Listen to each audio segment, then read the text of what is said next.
Welcome to another episode of Breaking and Adventuring, where we highlight the life inside and outside the Adams County Sheriff's Office and law enforcement community and beyond, sharing background stories and experiences of the men and women of the Sheriff's Office and the public safety community. So I'm your host, Commander Sherman, and I'm here with Deputy Santiago, and we're going to discuss his career and what it's like serving on some of our specialized units, and one in particular. So we'll just start at the beginning. How'd you get started in law enforcement and get interested in law enforcement? Well, first off, I got interested in law enforcement because it's kind of a cliche answer, but I actually really do like helping people a lot. It's something I've always done since I was a kid, just making sure if I see somebody who's in distress or in trouble or anything, like I could do my best to help them out. I didn't really give it much thought until I got out of college. I got my bachelor's degree in criminal justice, so I wanted to do something in that field. Yeah. But it wasn't until I was just searching around I found the sheriff's office. I was like, oh, okay, like there's a lot of opportunities here I could use to grow. So I applied. Now this may be a surprise to a lot of people, or some of you might not like me for this, but I almost became a firefighter. Get out! Leave now immediately. No, just kidding. Yeah. Because it took a little bit to hear back from Adams County, but then once I heard, I was like, "Oh, I'm gonna continue this." All right. So you made a wise choice. I did. Just kidding, firefighter friends. We love you guys too. It's all in the family.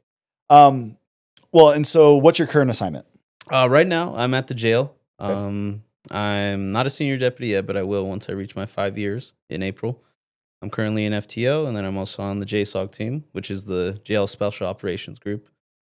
It gives me these fancy little greens. Yeah, look at right you. Here. All right, look at sharp. And for those of you just listening, you're missing out. Come join us on YouTube. Well, working at a detention center, it's definitely a world of its own. It's like its own like little city. What was your first impression stepping inside those walls for the first time?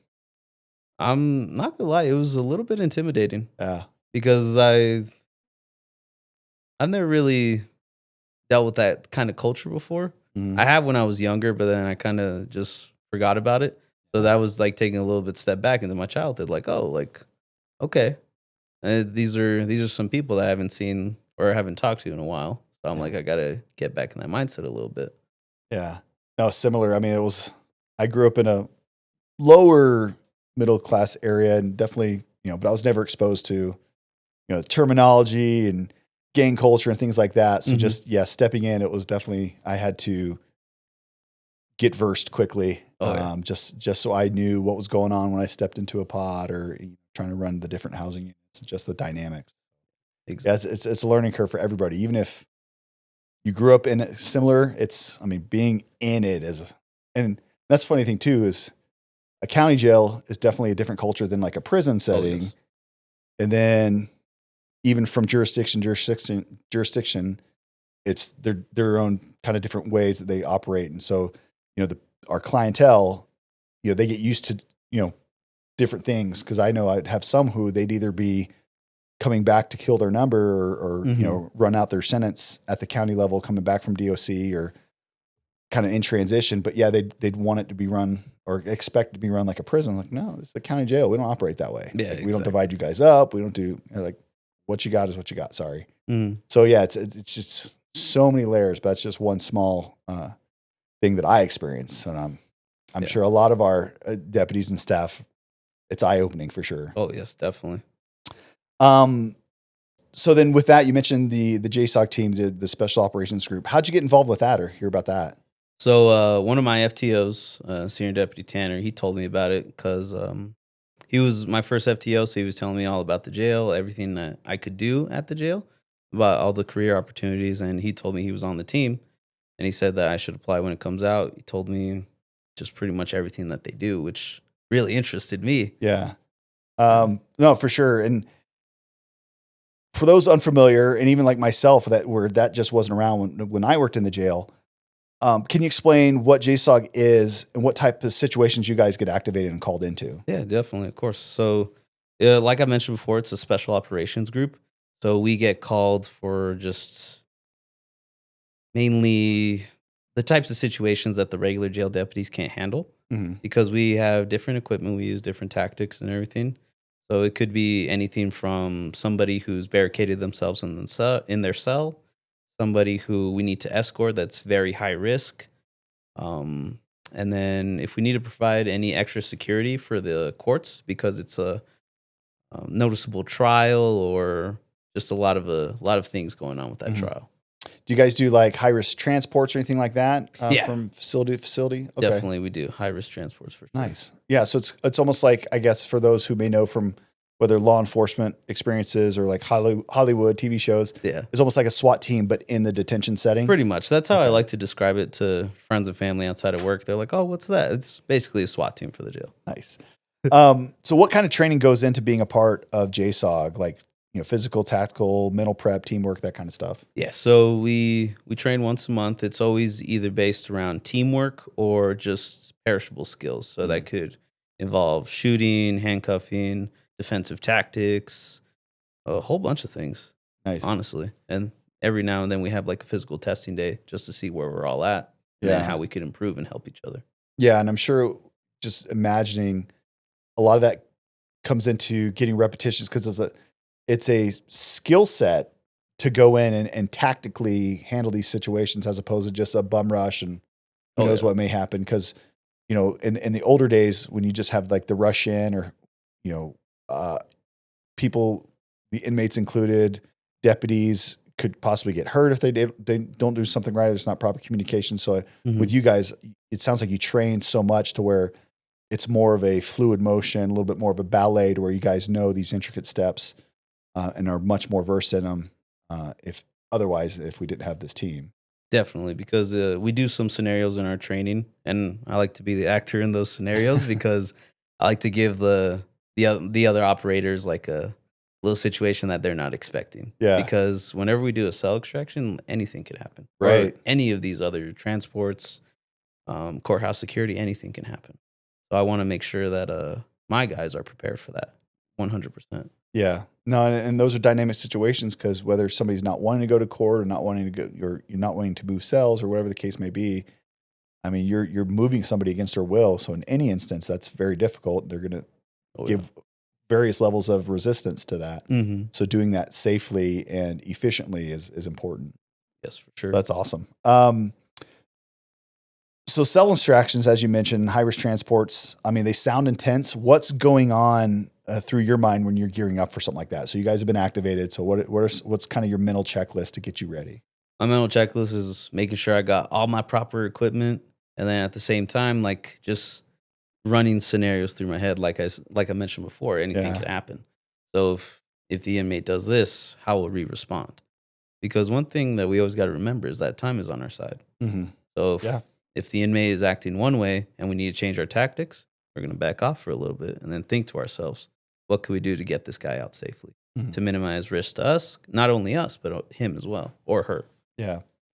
With that, and I just thought this with the training aspect, do you guys kind of have specialty positions or are you guys fairly cross-trained where you can just hop in as needed on spots of whatever the situation is? So sometimes if we need to go hands-on, we designate right away, like you're going to be arms, you're going to be legs, you're going to stand by in case they need help, or stand by, find work if there's a spot that you find is lacking or somebody's not on it. Okay. So thinking back to some of those, can you walk us through maybe a memorable or challenging situation as a part of the team that stands out? Yeah. There was one. It was during night shifts. I think it was during a full moon. So the behaviors. Of course. The behavior is always going to be different. Yeah. But this inmate, he barricaded himself in a cell and he put toilet paper over his window so we couldn't see. And he was just yelling out like, "Oh, like I hurt my cellie. Like, what are you guys gonna do?" We don't know if the cellie's not hurt because he's not responding to us. Yeah. So a lot of unknowns, and he's quasi baiting you guys or baiting the deputies who are working that housing module. Yeah. Okay. So he's all like, "I hurt my cellie. What are you guys gonna do? What are you guys gonna do?" So we backed off for a little bit. We were like, okay, we got to come up with a plan. We got to do this. We got to do that. And then eventually we were able to get compliance out of him. So we didn't necessarily have to use that much force, but he complied, and then his cellmate was fine. Thank God. Yeah. So. Yeah. I mean, with a lot of those situations too, it's not just for people see the visual of it, which any use of force or again, you're moving one person against their will and for whatever reason, it doesn't look good. But for a lot of times it is for the overall safety. And that is the goal is the safety and well-being of either that person, their cellmate, personnel, whatever that case may be. Oh yeah. So how do you balance being in those moments like assertive and professional while still ensuring the safety and respect of the inmates involved? So you're trying to get that compliance, but you're also still trying to give them like the basic dignity and just, still abiding by just general practices. Do you mind rewording that question? Yeah. I mean, like if, when you're having to take charge of that situation, so let's say on that one, you've got, the window's covered. So you're giving some verbal commands. Like, how do you remain assertive and professional, but still be like, okay, this is about safety, guys. Hey, make sure we don't want to hurt him. We just want to make sure that, he's out of the cell or the cellmate's able to come out to safety. Like, how do you, like, is there a balance or is it, with all the training, are you guys able to accomplish those things pretty fluidly? I would say it's a little bit of both. Mm-hmm. We were able to accomplish it very fluidly. But at the same time, we also got to remember that we can't let ourselves get caught in our emotions. Right. So if one of us sees each other like that, it's getting to us a little bit, we'll tap that guy out. We'll switch who's giving commands. Yeah. No, that was a great segue because that's kind of what I was getting at. Because of course, in any situation where the intensity levels up, there's danger. So of course, people just naturally, your adrenaline goes up. So yeah, being able to recognize that within ourselves, but then within our teammates to make sure, nope, we're going to be calm, we're going to be safe, we're going to do this as we've trained. So yeah, that's good. So you're not only maintaining that yourself, but looking out for your teammates. Oh yeah, for sure. And then we also have like a script that we all memorize on what to tell the inmate whenever we're doing a cell extraction. Okay. So it's pretty much just ingrained in our heads at this point. Yeah. And they're probably clear commands. So they can't say they don't understand. And that builds up a lot of trust too within the team where you guys are training so much. So with that trust and teamwork being huge on JSOG, how do you build that kind of bond? I mean, do you guys do any like special activities or is it just through overtime? Like, how do you guys kind of gel? It's just overtime because a majority of the time it's our boys from our shift because it's split on the beginning of the week and then the other half of the week. So we both have multiple teams on those shifts on A side and B side. And then at the same time too, we also have what we call a JSOG week. So that's whenever we have new members coming in, we go over everything with them. And then at the very end of the week, we have a little barbecue. So we all talk to each other. We get some camaraderie. Yeah, exactly. That's awesome. Okay. That's a great point about the bond of just team building. But even going back a little bit, what's something or a few things that somebody might not know in general about what it's like working in a detention center or detention setting? I always whenever I tell people like I work at a jail or a detention center, they're always like, "Oh, so you're not like an actual like cop?" And I'm like, "Well, actually, I am. This is one of the very few ones where like, yeah, I'm certified. Like, if I see a crime that happens, I could charge them. I don't have to wait for somebody else to come charge them, and then paperwork gets figured out there." Yeah, I mean, and we've done it to where we'll even cross train between divisions and people transfer from division to division. But yeah, I mean, you can do your own investigation in the housing unit. Something happens right away. That's a great point. There's no delay on what's going on or being able to secure a crime scene. I mean, all of our certified staff go through our academy. So we all have the same training. And then as you branch out through your career, you might have specialties, but we have that same base of knowledge. That's a really good point to where, even at like in a prison setting, you're not going to get that. You're going to have to wait for a local PD person to show up if something happens. Yeah.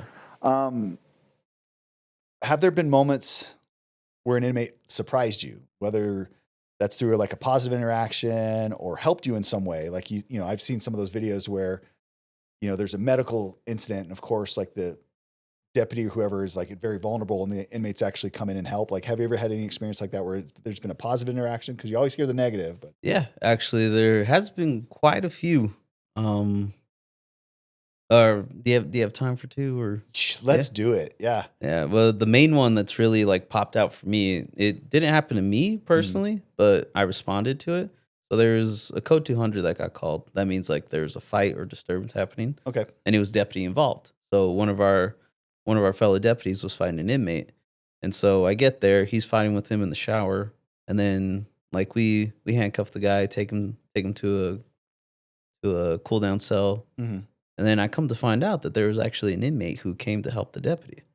Oh, okay. So he was trying to pull the other guy off of the deputy, and then once he heard that we were coming in, he backed off and went back Yeah. to his cell.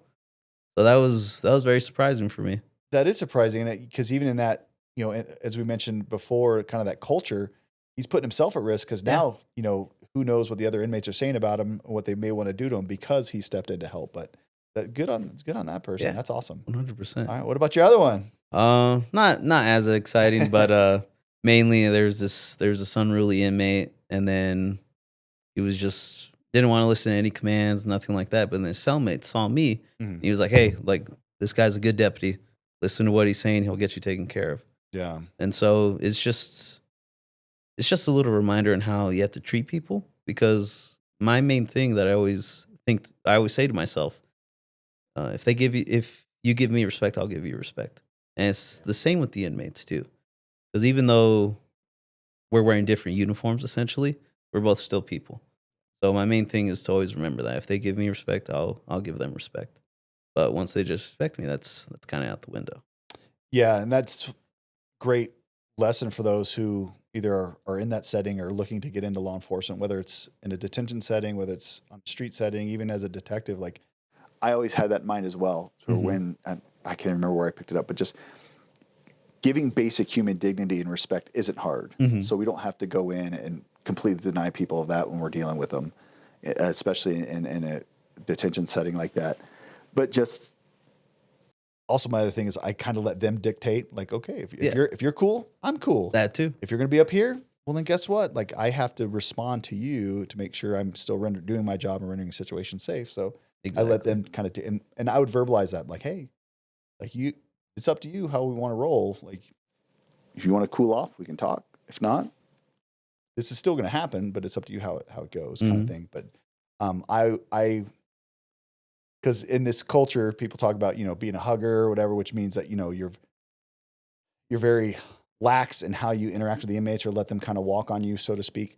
So I was never a hugger, but I was always fair. And I was fair with everybody, whether they're coming in from DOC, whether they're in and out on a bond, whatever the case may be, and anywhere in between. Like, hey, here's my expectations. Here's how we run. And it's up to you of how your stay is going to be. And I was fair and equal to everybody. Exactly. And I think that's pretty common with a lot of our staff. Oh yeah. Because, I get to paid the same regardless. Yeah. Exactly. So if you make it easy on me and we have a cool night, you guys watch TV and lock down and chill, or if we have to, things get crazy, I mean, it's up to you guys how we do this. So. Exactly. Because as a field training officer, as a FTO, that's what I always tell my trainees. You got to be firm with these guys, but you got to be fair at the same time. Yeah. Yeah. And just be human. I mean, because that's one thing too, is I wouldn't like being away from my family and locked in a small little cell in a small housing unit with, limited time to do stuff I like to do as a person. So yeah, just having that basic human dignity is important. I'm glad to hear that's still very pervasive. How do you keep morale up in like high stress situations? So we mentioned some of those kind of, code 200 things like that, but the detention center as itself, just running as many cities, a high stress environment. How do you keep morale up both personally and among the team? Let's say when you guys are being activated, or maybe you have multiple activations in a shift. How do you still stay positive and keep morale up and be professional? Well, whenever we get deployed, what we always do is like a little debrief. We always go over the positive. Like, oh, like you did such a good job on this. You did such a good job on commands. Oh, that's cool. That it keeps us. Yeah, and you give that mutual recognition. Exactly. And that's one thing I like to see, because I also didn't mention I'm also an assistant team lead for the JSOG team.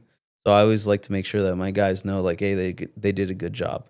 Because if I see that they're nervous about the deployment or something like that, but they end up doing good, I'm going to make sure they know that they did good. 100%. Yeah, because nobody likes that leader that you only hear from when something's going bad. Exactly. So yeah, it's good to give. I mean, like, hey, here's some things we can work on, but hey, great job on this. Like, that's good. So with you guys being specialized, like technology, equipment, tactics, they evolve and they change and they get better. How does a team and yourself stay up to date and sharp with just all the situations that you handle and all the new things that are coming online? So just like I mentioned before, we train once a month. So we talk about the new. Our commander and or sergeant talks to us about the new equipment that's coming out, or we could possibly be getting. Mm-hmm. We recently got something new that's pretty cool in my opinion, and I was able to get an instructor and armorer's course for it. Oh, that's cool. Yeah, so I was able to get more well versed in that, and it's essentially like a police paintball gun, pretty much. Okay. Except a lot more better. Okay. You load it like a regular paintball gun. Tactical. Tactical. Yeah. There we go. It's even got that yellow color in there. Everybody likes. Just a little sting to it. A little sting. All right. So you mentioned, staying up on your tactics and even going to specialized schools. What's the hardest skill to master when it comes to JSOG work? When it comes to JSOG work, is it the hands-on tactics? Is it the communication? Is it the team building? Is it the new gear? What would you say is kind of the hardest skill to master? I would say communication, because a lot of the time, like I mentioned before, when somebody goes to the jail, it's kind of intimidating if you've never been around that culture or those kind of people before. So you don't really know how to talk to them. Yeah. So you could like yell out your police jargon. They're not going to really understand. Yeah, everything you remember from academy.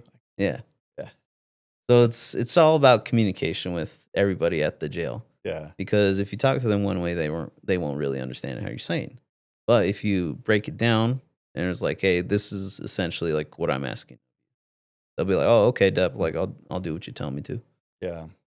No, it's funny you mentioned that, because even over the years as I've taught at the academy, I'll make mention, coming out of break or something, like, yeah, we have all these mandated hours on the gun range, all these mandated hours on the driving course, hands-on with arrest control. But 95% of our job is communication, is how we talk to people, the words we use, and much like you mentioned, getting people to understand, here's what we're doing, here's why, or here's what I need, here's why, or here's what you're going to do. Mm-hmm. But do it in a way to where it accomplishes the goal. Because regardless of what people may see on TV or in the news, like, we don't want to go hands-on. We don't want to have to use force. If the situation dictates it, we will. Mm-hmm. But the goal is to get compliance and get it, as easily as possible. So yeah, that communication piece is huge. I highly recommend, especially if people are unknown to this world and they're getting into it to start their career. But even when you're passing out mail or toilet paper and hygiene items, like, chit chat, but keep an ear out. Like, listen to the culture, what's going on, and just kind of learn it. Use it as like a little school, and keep yourself sharp. Mm-hmm. Don't just kind of hide away in the office or anything like that. Yeah. So, I couldn't agree with you more about that communication piece. So not only with specialized teams and personnel amongst each other with the deputies, but also with the population we serve is huge. What do you find most rewarding about your job? So in general, and then being a part of JSOG. The most rewarding thing is sometimes I don't expect it when I help an inmate out with something. There was, oh, thank you, Dep. I really appreciate that.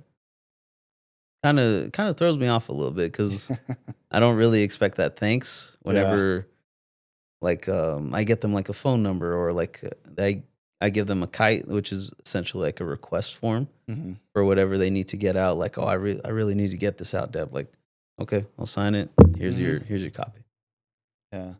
Yeah. So being able to plug them in some resources that, it'd be really easy for you just to say no, not right now. Exactly. But just taking that extra moment could make a huge difference for somebody, or even just how that shift is going to run. Like, they may be totally cool after you do that. So definitely something to keep in mind. Conversely, what's the toughest part of your job? I'm going to say the inmates, because they're like a box of chocolates. You never know what you're going to get. Yeah. So like I mentioned before, just every day is different. Yeah. But just operating in the unknown is what makes you a better deputy, 100%. Yeah. Because there could be a situation where it's like, oh, I remember this. Like, I dealt with something like this earlier. Yeah. Because I remember hearing this story in the academy about a scenario we did. It happened to somebody out on the road, and he was like, oh, this is just like the scenario. Okay. And he was able to work through it and got to a positive ending. So Yeah, and I'm sure you've seen this as an FTO, but yeah, a lot of the scenarios we work in training and go over come from real experience from previous deputies' calls or something we're seeing regionally, to where it gets made into to where it's applicable. As after the training is over. So a quick lightning round, just for fun. Sure, definitely. What's your favorite gear that you rely on with the team? So what's your, like, if they're like, all right, we need something, and you're like, hey, like, I'm on that. I got it, Sarge. Oh, definitely the 40 millimeter launcher. Okay. So that's like essentially what you see in those movies with like the riots are happening and somebody's like shooting off little gas rounds. All right. Yeah. Thunk. So that's your job? Thunk, yeah. All right. What's your go-to coffee or energy drink before shift?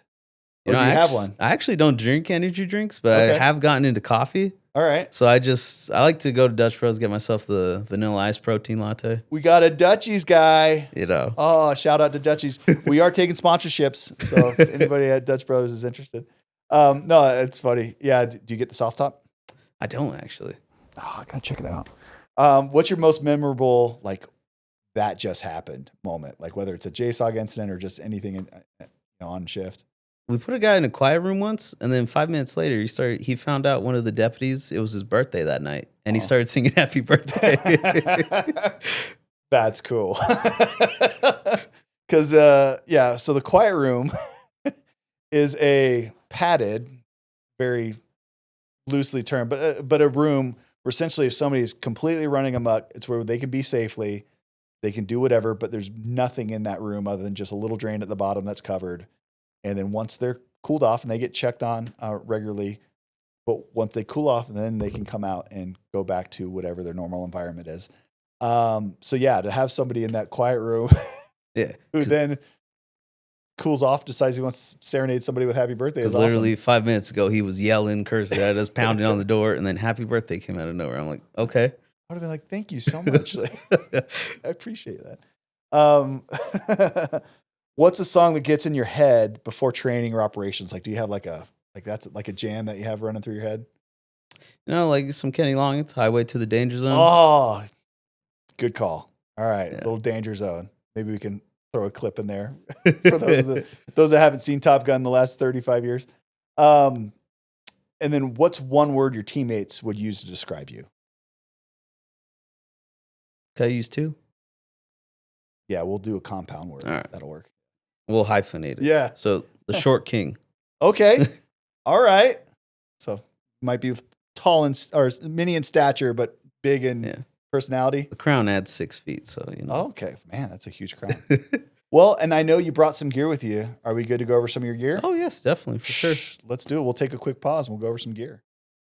So you brought in some gear, so I appreciate that. So what are a few of the toys? I don't know if you want to start with your favorite or just a common one or just whatever one's up first. Well, this is the main one that we usually use for our cell extractions. So this is a KSG shotgun. Okay. So it's got 2 barrels that we essentially load it from right here. Okay. And it's these guys right here. They're a less than lethal round. This is called a Superstar.